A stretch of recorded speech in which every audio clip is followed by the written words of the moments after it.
నాకు చేసిన ఉపకారములన్నిటికీ నేను ఆయనకి ఏమి చెల్లించేదాను.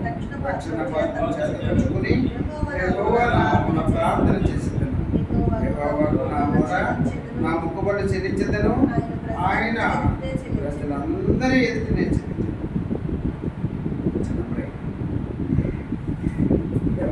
పరిశుద్ధ దేవుల తండ్రి సమాధి కార్యం పొందినారు. దేవా నాయన ప్రేమ ఆరాధన చేసుకుంటున్నాను. లేఖనం చూసుకోవడం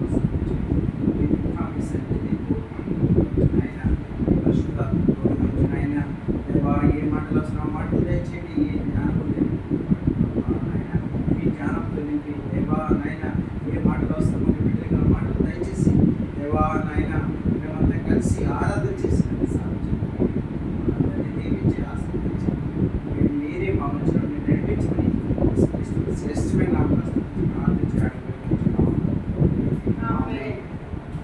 అయితే ఈ సమయంలో మనము ఆరాధన వెళ్ళే ముందు మనం చూసుకున్న వాక్యాలు లేఖన భాగాలు ఏంటంటే 116 అధ్యాయము 12-13 యెహోవా నాకు చేసిన ఉపకారములన్నింటికి నేను ఆయనకి ఏమీ చెల్లించదు. రక్షణ పదవిని చేర్చుకుని యెహోవా నామమున ప్రార్థన చేసేదను. యెహోవాకు నా మొక్కుబడులు చెల్లించేదను. ఆయన ప్రజలందరి ఎదుటనే చెల్లించేదను. అయితే ఇక్కడ మన సొంత బైబిల్ అవసరం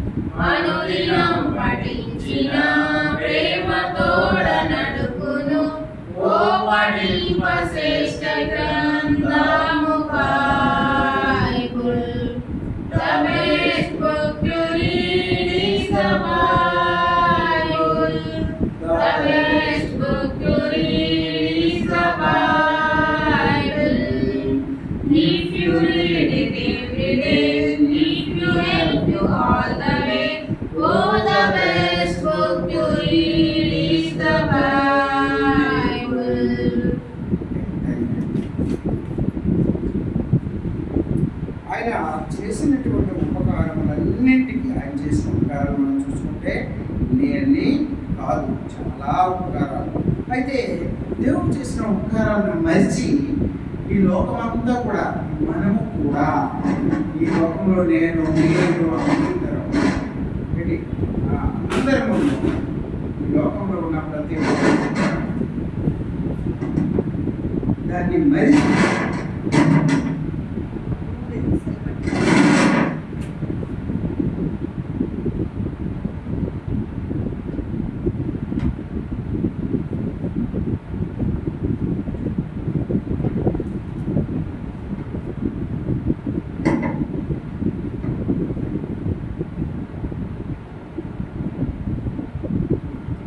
ఆయన చేసిన ఉపకారాలన్నింటినీ మనం మరిచి మర్చిపోయి మనం ఏం చేస్తున్నామంటే మనకి ఎన్నో ఉపకారాలు దేవుడు చేస్తా వచ్చాడు. అసలు ఈ లోకంలో మనల్ని పుట్టించడమే ఒక దేవుడు చేసినటువంటి గొప్ప కార్యం. ఈ దేవుడు మనల్ని ఎంతగానో ఆదరించి ఆదుకుని కాపాడి మన ఆపదల్లో ఆదుకుంటూ మనకి అనారోగ్య పరిస్థితిలో మనల్ని విడిచిపెట్టకుండా మన ప్రయాణాల్లో మనకు తోడుగా ఉంటూ ఇవన్నీ చేస్తున్నటువంటి దేవుడిని మనం విడిచిపెట్టి మనం చేస్తున్నటువంటి పనులు ఏంటి అంటే మనము ఈ లోకం చూసి నడుచుకుంటా ఉన్నాం, పాపంలో పడిపోతా. కాబట్టి మనం ఒకసారి అసలు ఏంటి దేవుడు చేసినటువంటి కార్యాలు ఏంటి, మనం ఏం చేస్తున్నాము అనేది ఒకసారి చూసుకుంటాం. అయితే ఆదికాండము 6వ అధ్యాయము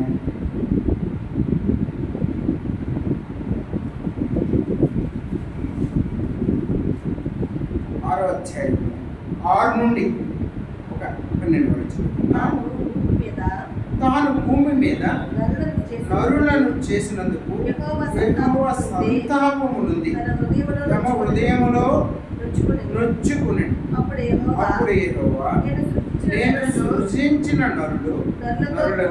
నరులతో కూడా జంతువులను పురుగులను ఆకాశ పక్షులను భూమి మీద ఉండకుండా తుడిచివేయుదును. నేను వాటిని సృజించినందుకు సంతాపము నుండి చూచి ఉన్నానని. అయితే నోవాహు యెహోవా దృష్టికి కృప పొందిన వాడాయెను. నోవాహు వంశావళి అయితే చూసారా, అయితే తాను భూమి మీద నరులను చేశాడు, దేవుడు పుట్టించాడు. ఆకాశ మోక్షం మనకి 7 రోజుల్లో మనం ఎప్పుడు చూస్తూ ఉంటాం. రోజు ఒకటి చెప్పున దేవుడు సృష్టిస్తూ వచ్చినటువంటి దేవుడు, ఇలా సృష్టించినటువంటి దేవుడు ఏంటి, ఆయన ఒకరోజు ఆయన అంటున్నటువంటి మాట ఏంటంటే, అయ్యో ఏంటి, నేను భూమి మీద నరులను చేసినందుకు యెహోవా సంతాపము నుండి, అంటే చాలా బాధపడి ఏంటి సంతాపము నుండి తన హృదయంలో నొచ్చుకున్నాడు. అంటే మన స్వభావము అక్కడ నుండి మొదటి నుండే మన సరైనటువంటి కాదు. మొదటి నుండే చూసారా, అక్కడ నుండే ఆది కాండము నుండే, అంటే నరులు భూమి మీద పుట్టించినటువంటి ఈ నరులను బట్టి, ఈ ప్రజలను బట్టి, ఈ జంతువులను బట్టి, ఈ పక్షులను బట్టి దేవుడు ఒకనొక దినము ఆలోచించి చాలా బాధపడ్డాడట. అంటే మన స్వభావం అనేది ఎలా ఉందంటే, కనీసం కృతజ్ఞత భావం లేక ఏంటి మనం ఎలా నడుచుకోవాలో తెలియక మనం చేస్తున్నటువంటి పనులు ఏంటంటే, అప్పుడు ఏంటి అంటే ఆయన తాను భూమి మీద నరులను చేసినందుకు యెహోవా సందర్భం నుండి తన హృదయంలో నిలుచుకున్నాడు, చాలా బాధపడ్డాడు. యెహోవా నేను సృష్టించినటువంటి నరులతో కూడి జంతువులను, పురుగులను, ఆకాశ పక్షులను అన్నింటినీ కూడా భూమి మీద ఉండకుండా నేను తీసుకొస్తున్న దేవుడికి చాలా బాధ అనిపించింది, చాలా బాధ వచ్చింది. ఇటు ఎలాగా నేను వారిని సృష్టించినందున ఇటు ఆయన సంతాపం నుండి ఉన్నాడు, చాలా బాధపడుతూ వచ్చాడు. ఎందుకంటే అక్కడ మన స్వభావం పోలేదు, దేవుని మీద కృతజ్ఞతాభావం అనేది మనకు లేదు. మనలో మన ఆలోచన చూసారా ఎలా అంటే పాపంతో నిండిపోయాను. అది నోవాహు కాలంలో దేవుడు సృష్టించినటువంటి ఆ ప్రజల వైపు ఒకసారి చూసినప్పుడు దేవుడికి ఏమనిపించిందంటే, అయ్యో నేను ఎందుకు సృష్టించాను, వీళ్ళని ఎందుకు అసలు పుట్టించాను అని బాధ కనిపించింది. దేవుడు అంటే సంతాపం అనేది ఎవరైనా చనిపోతే మనము వాళ్ళకి చేసేది సంతాపం. అంటే అంత బాధపడ్డాడు దేవుడు. అంటే ఈ మానవులంతా చనిపోయి ఉంటే బాగున్నామో, ఈ మానవులు అసలు ఉండకూడదు, ఈ మానవులు చనిపోయినట్టే సమానము అనే ఆలోచనతో దేవుడు సంతాపాన్ని వ్యక్తం చేశాడు. ఎంత బాధాకరమైన విషయము అంటే మనం చేస్తున్నటువంటి క్రియలు అంత చెడుగా ఉన్నాయి, అంత చెడు ఆలోచనలు కలిగి ఉన్నాం, మనము అంత చెడు ఉద్దేశాలు కలిగి ఆ చెడుని మనం కలిగి. అందుకే దేవుడు మనల్ని చూసి చాలా బాధపడుతుంది. చివరికి అంటే దేవుడు చేసింది ఏంటి అంటే, దేవుడు నోవాహును ఏర్పాటు చేసింది చాలా 300 అడుగుల పొడవుతో తయారు చేసినటువంటి ఒక ఓడ, 50 అడుగులు వెడల్పుతో చేసినటువంటి ఓడ. అసలు అది ఎవరు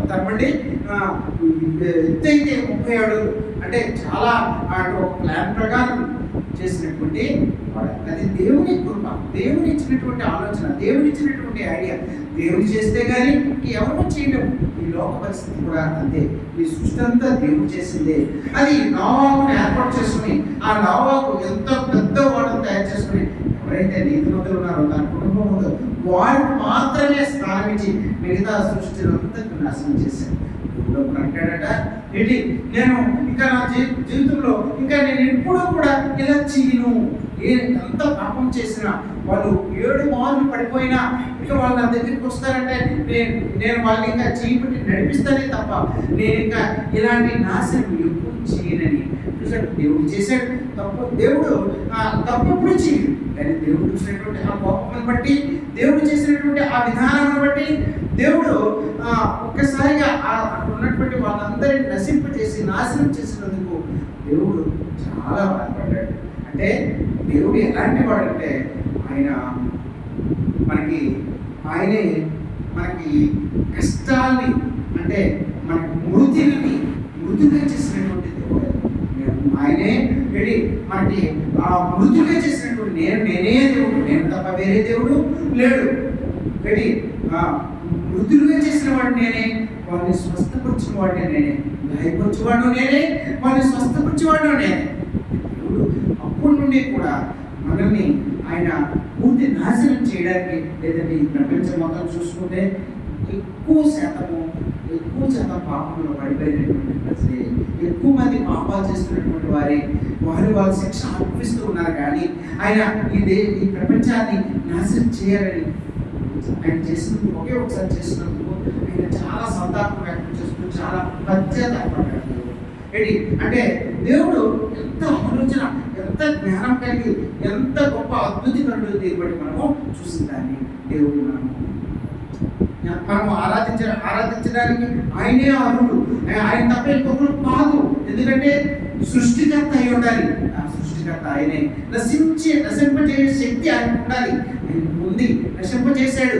అక్కడ ఉన్నటువంటి ఆ ప్రజల్ని పూర్తిగా నాశనం అయ్యేటట్టుగా 40 రోజులు వర్షం కురిపించి ప్రపంచం మొత్తం కూడా నీటితో నింపి నాశనం చేసినటువంటి ఆ కెపాసిటీ ఉన్నటువంటి దేవుడే. ఆయనే సృష్టికర్త, ఆయనే సృష్టించాడు, ఆయన నశింపజేశాడు. ఇవన్నీ కలిగినటువంటి వ్యక్తిని మనం ఈ దినము ఆరాధన చేయగలుగుతున్నాం, ఆరాధన చేస్తున్నాం. హృదయపూర్వకంగా నన్ను సృష్టించి ఈ దినం ఈ భూమి మీద నుంచి మనం ఆయన ఒక ఉద్దేశంతో మనల్ని ఏర్పాటు చేసుకున్నాడు. ఆ ఉద్దేశాన్ని మనం సఫలీకృతం చేయడానికి మనం ఈ దినం ఆయన సన్నిధిలో మోకరిస్తున్నాం. అయితే మనకి దేవుడు అంత ఆయన చూపిస్తున్నటువంటి ప్రేమ మామూలు సామాన్యమైనటువంటి ప్రేమ కాదు. దేవుడు అసలు ఎవరిని ప్రేమిస్తున్నాడంటే, ఈ యోహాను సువార్త 3:16 ఇది మనందరికీ తెలిసినటువంటి వాక్యాలే. లోకమును దేవుడు ఎంతో ప్రేమించాడు కాగా, దేవుడు లోకమును ఎంతో ప్రేమించడం కాగా, ఆయన తన ద్వితీయ కుమారుడుగా పుట్టిన వాని యందు విశ్వాసం ప్రతి వాడును నశింపక నిత్య జీవం పొందినట్లు ఆయన ప్రేమించాడు. అయినా చూసే ఎప్పుడైతే ఈ లోకమంతా నాశనం మళ్ళీ సృష్టించి మళ్ళీ వాళ్ళకి సంతానం పుట్టిన తర్వాత ఈ లోకంని దేవుడు ఎంతో ప్రేమించాడు. ఆయన ప్రేమ శాశ్వతమైన ప్రేమ, అగాధ ప్రేమ, అంత గొప్ప ప్రేమతో మనల్ని ప్రేమించి ఆయన తన ద్వితీయ కుమారుడిగా పుట్టినటువంటి యేసు ప్రభువునందు వారి యందు విశ్వాసం ఎవరైతే వస్తారో ప్రతి వాడు నశింపక నిత్య జీవం పొందినట్లు ఆయన ప్రేమించాడు. ఎందుకంటే లోకము అతని కుమారుడు తన రక్షణ పొందికే కానీ లోకమునకు తీర్పు తీర్చినకు దేవుడు ఆయనను లోకమునకు తన ద్వితీయ కుమారుడు ఈ లోకానికి పంపించి దేవుడు ఈ లోకానికి ఎంతో ప్రేమించాడు కాబట్టి తన కుమారుని మనకి ఇవ్వగలిగాడు. అది మామూలు మనలాంటి ప్రేమిస్తే వాళ్ళు ఇవ్వలేమేమో, కానీ చాలా అగాధ ప్రేమతో, నిజమైనటువంటి ప్రేమతో సృష్టికర్త అయినటువంటి దేవుడు తను ప్రేమించినటువంటి ఆ ప్రేమను మనల్ని అంటే తన కుమారుడు కన్నా ఎక్కువగా ప్రేమించి అనగా ఆయన తన ద్వితీయ కుమారుడుగా పుట్టిన వారి యందు విశ్వాసం ప్రతి వాడు ఏమంటాడంటే విశ్వాసం వచ్చేది. ఇన్కేస్ మనము ఈ విశ్వాసం వచ్చలేదనుకోండి, అసలు ఈ విశ్వాసం లేకుండా మనం ఉన్నాం, అసలు ఈ లోకంలో బ్రతుకుతున్నాం, అందరి రీతిగా బ్రతుకుతున్నాం.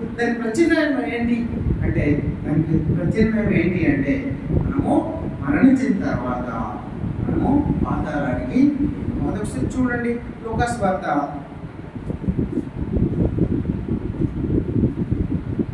16వ అధ్యాయము, లూకాసు వార్త 22 నుండి 22, 23, 24. ఆ దరిద్రుడు చనిపోయి దేవదూతల చేత కొనిపోబడెను. ధనవంతుడు కూడా చనిపోయి పాతి పెట్టబడెను. అప్పుడు పాతాళములో బాధపడుచు పన్నులెత్తి దూరం నుండి అబ్రహామును అతని రొమ్మున ఆనుకుని రాజును చూసి, తండ్రి అబ్రహామా, కనికరపడి అతని వేడుకొని నీళ్లలో ఉంచి నాలుగును చల్లార్చుటకు రాజును జ్వాలలో యాతన పడుచున్నాడని మన పాత్ర వెళ్ళకుంటుందంటే ఆ అగ్నిలో అంటే అగ్ని ఆరదు, గురుడు చావదు, అలాంటి అగ్నిలో అలాగా నిత్యం మండుతూ ఉంటుంది. ప్రజలు దాంట్లో పడి గుహాలు పెడతా ఉంటారు పాపం చేసిన వాళ్ళు. దాంట్లో మనం వెళ్ళకూడదు. ఇక్కడ ధనవంతుడు లాజరు వాళ్ళు మరణించిన తర్వాత అక్కడ ఏం జరిగింది? ఆ ధనవంతుడు అగ్ని పాలయ్యాడు, లాజరు అబ్రహాము ఉన్నాడు. అయితే ఏమంటాడు ఆ ధనవంతుడు? అబ్రహాం అంటే అబ్రహాం చెప్తున్నాడు, నీ కుమారుడు అంటే లాజర్ని పంపించు, నేను ఈ వేడిలో ఉండలేకపోతున్నాను, ఇక్కడ నేను మండిపోతూ ఉన్నాను, నాకు 2 చుక్కలు నా నాటి మీద వేయడానికి, నీటి చుక్కలు వేయడానికి పంపించు. అంటే పాతాళం ఎలా ఉంటుందంటే పాతాళం నిత్యము అగ్నితో మండుతూ ఉంటుంది, నిత్యం అలా కాలుతూ ఉంటుంది. మనం చేసినటువంటి పనులకు ప్రత్యామ్నాయంగా మనం దాంట్లో వెళ్తాం.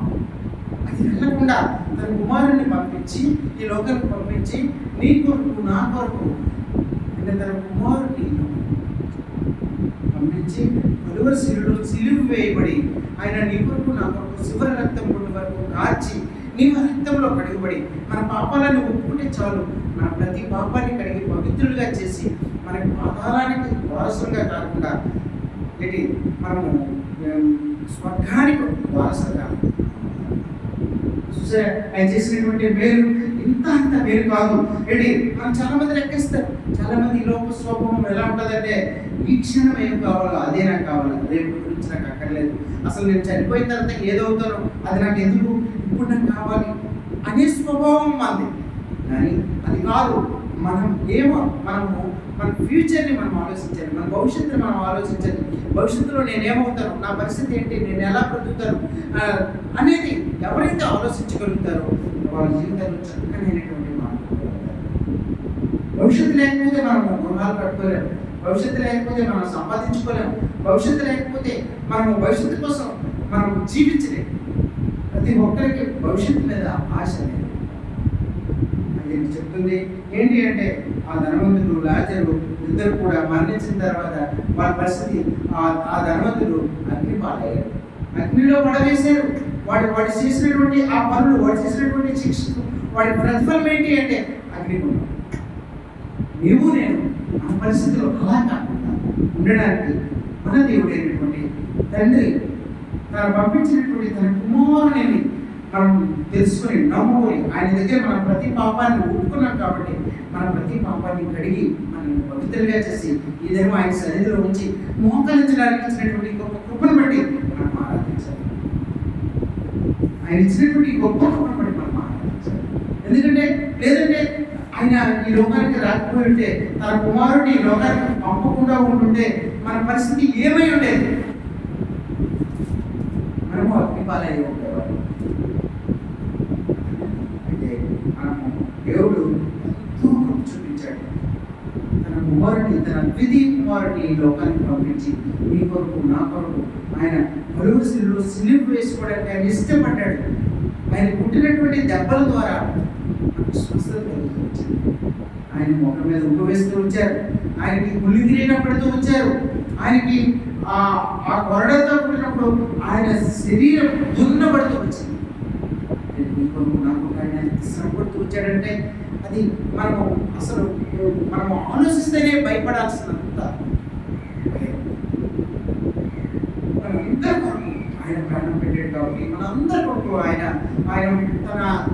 తనకు తాను అర్పించుకున్నాడు. కాబట్టి మనము ఆయన రక్తంలో కడుగుపడి, అందుకే ఏమన్నాడంటే మనం ఒకసారి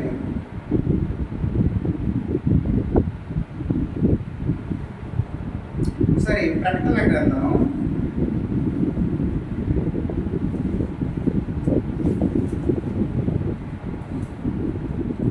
20వ అధ్యాయము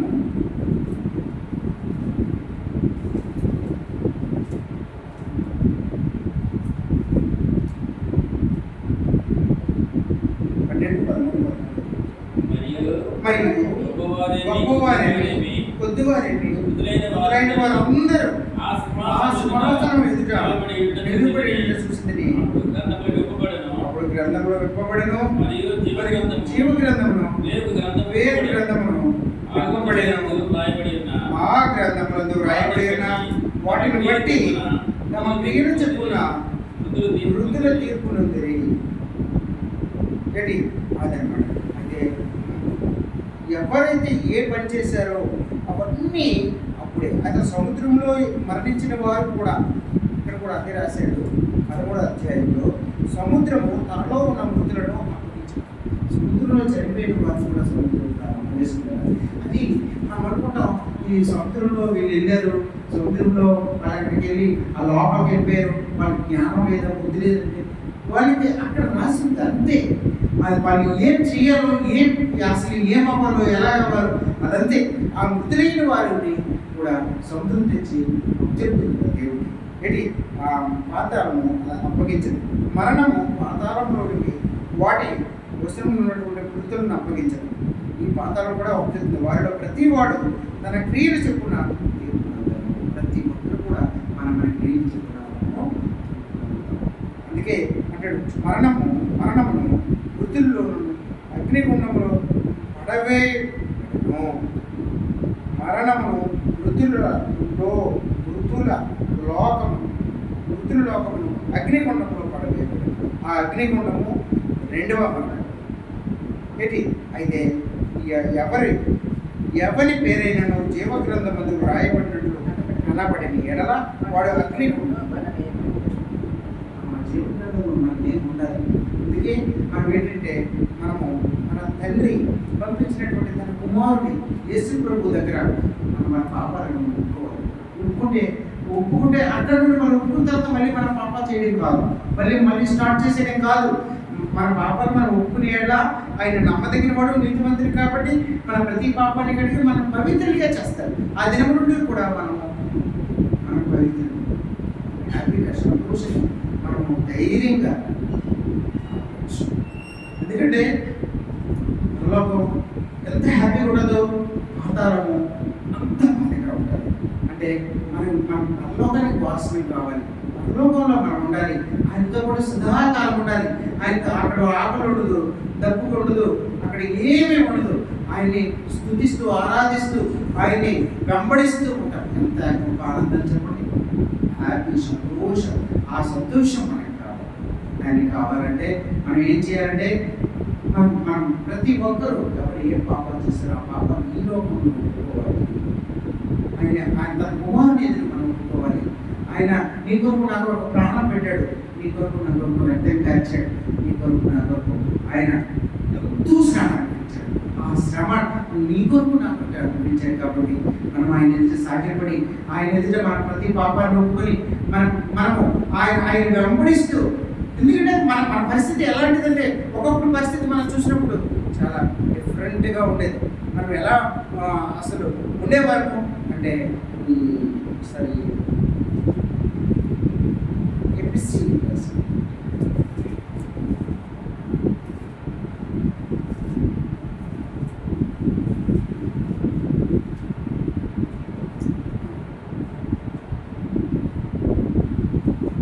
5వ అధ్యాయం 8వ వచనం.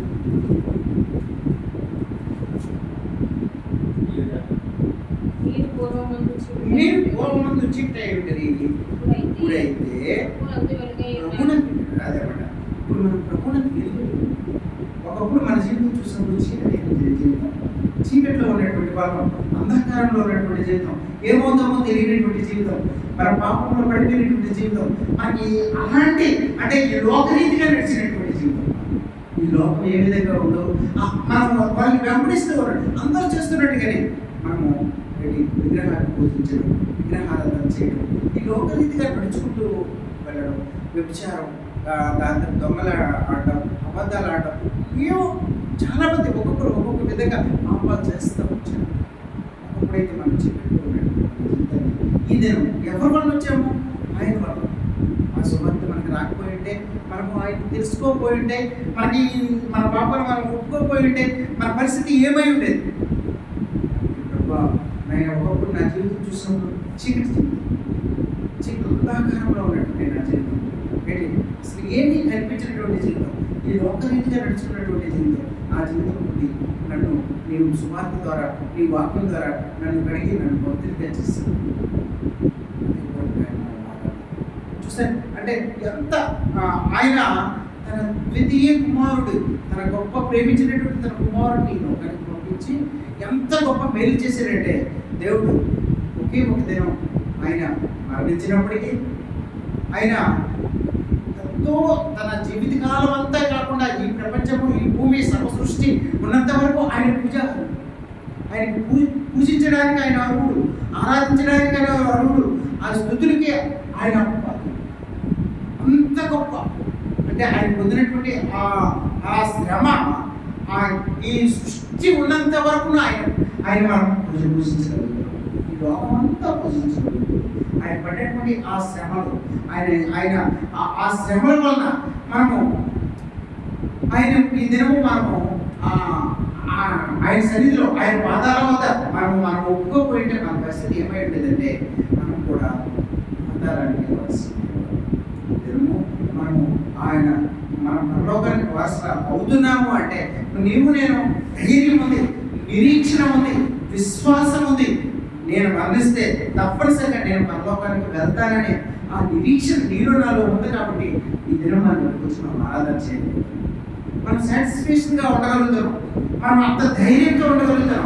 కారణం ఏంటంటే ఆ నిరీక్షణ నీకు నాకు ఒకప్పుడు చీకట్లో ఉన్నప్పుడు మనకి అది ఉండేది కాదు. భయంతో ఉండేవాళ్ళం. ఏ రోజు చేయబోతాం, ఈరోజు బ్రతికినా చనిపోయినా ధైర్యంగానే చనిపోతామనే విశ్వాసం మీలో నాకు. మనం చనిపోయినా పర్వాలేదు, హ్యాపీగా సంతోషంగా చనిపోవచ్చు. హ్యాపీగా పరలోకంలో ఆయనతో పాటు సదాకాలం ఉంటాం, ఆయనతో పాటు సంతోషంగా ఉంటాం, హ్యాపీగా ఉంటాం.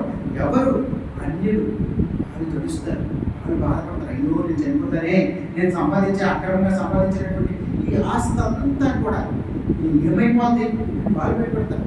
మనకెందుకు భయమే లేదు. చనిపోయినా ఆయన దగ్గర ఉంటాను, చనిపోకపోతే ఇక్కడ ఈ లోకంలో ఈ లోకంలో అని మనం ధైర్యంగా హ్యాపీగా సంతోషంగా ఆ నిరీక్షణ బట్టి, ఆ విశ్వాసం బట్టి మనం హ్యాపీగా సంతోషంగా మన పనులు మనం చేసుకోగలుగుతాం. అయితే మనము ఆరాధన మనం నిజమైన సృష్టికర్తని మనం ఆరాధించాలి. అయితే మిగతా వాళ్ళకి తెలియక నిజమైన దేవుడిని విడిచిపెట్టి వాళ్ళు డబ్బులను మొక్కుతున్నారు, వాళ్ళ ఇష్ట ప్రకారంగా జీవిస్తున్నారు. మనము రక్షకుడు, సృష్టికర్త, నిన్ను రక్షించినటువంటి ఆ సృష్టికర్త, ఈ భూమిని ఆకాశాన్ని సృష్టించినటువంటి సృష్టికర్తను మనం ఆరాధించగలుగుతున్నాం. మనం పాతాళానికి వెళ్ళకుండా మనల్ని కాపాడి మనకి పరలోకానికి వారసుగా చేసినటువంటి ఆ గొప్ప దేవుడిని మనం ఆరాధించగలుగుతున్నాం. మనకి ఆయనే ఆరాధనకు అరువుడు, స్తుతులకు.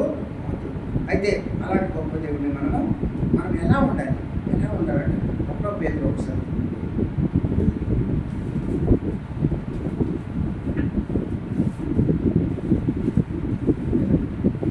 ఒకటో అధ్యాయము 18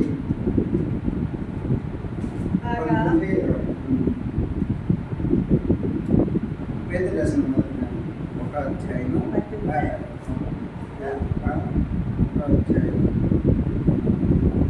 18, 19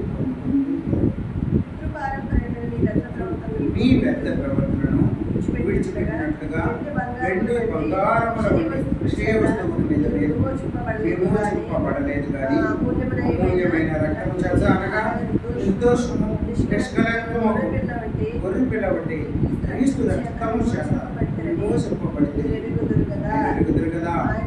ఆయన జగత్తునాథ వేయబడక మునిపే నియమింపబడిన కానీ మృతుల్లో నుండి లేపి మహిమనిచ్చిన దేవుని ఎడల తన ద్వారా విశ్వాసులైన మీ నిమిత్తం నడవరి కాలము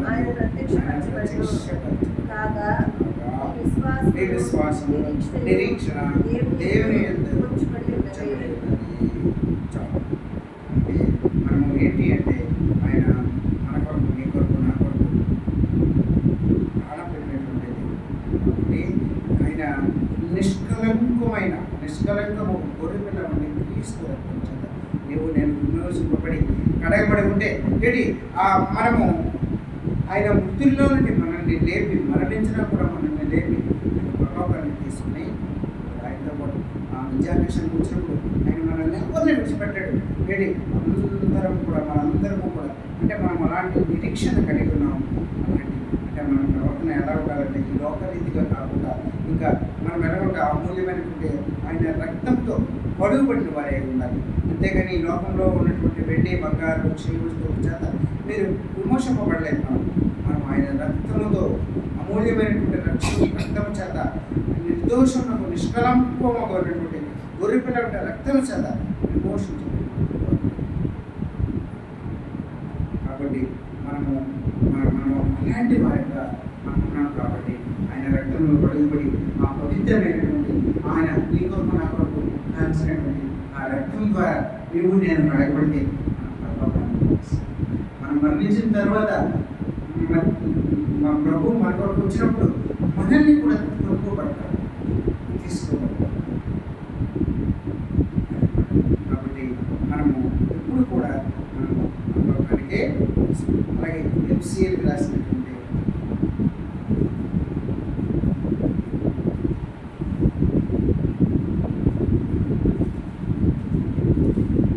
2వ అధ్యాయం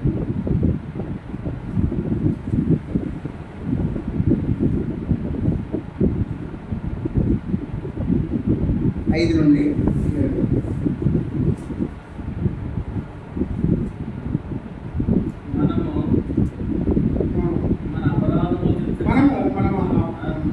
మన అపరాధముల చేత సచిన వారమే ఉన్నప్పుడు సైతము కృపను బట్టి ఆ ప్రేమ చేత మన క్రీస్తుతో కూడా బ్రతికించను. కృప చేత రక్షింపబడి ఉన్నారు. క్రీస్తు యేసునందు ఆయన మనకు చేసిన ఉపకారం ద్వారా అత్యధికమైన తన కృపా మహదైశ్వర్యము రాబో యుగంలో కనబర్చిన నిమిత్తము క్రీస్తు యేసునందు మనల్ని ఆయనతో కూడా లేపి పరలోకమందు ఆయనతో కూడా కూర్చోబెట్టాడు. అయితే ఆయనతో పాటు మనము పరలోకంలో ఉండడానికి ఆయన ఇచ్చినటువంటి గొప్ప కృపను బట్టి ఆరాధించాలి. ఎందుకంటే ఆయన దేవుడు కరుణా సంపన్నుడై ఉండి ఏంటి మనము ఆయన మన అపరాధముల చేత సచ్చినవారమైనప్పుడు కూడా ఆయన ఒకప్పుడు మన జీవితం చీకట్లో ఉన్నప్పటికీ, ఒకప్పుడు మనము చీకట్లో ఈ లోకరీతి నడుచుకున్నప్పటికీ, పాపంలో మునిగిపోయినప్పటికీ, పాపంలో కలిసిపోయినప్పటికీ ఏంటి మనము మన అపరాధముల చేత సచ్చినవారమై పంపుకుంటున్నటువంటి మన జీవితాన్ని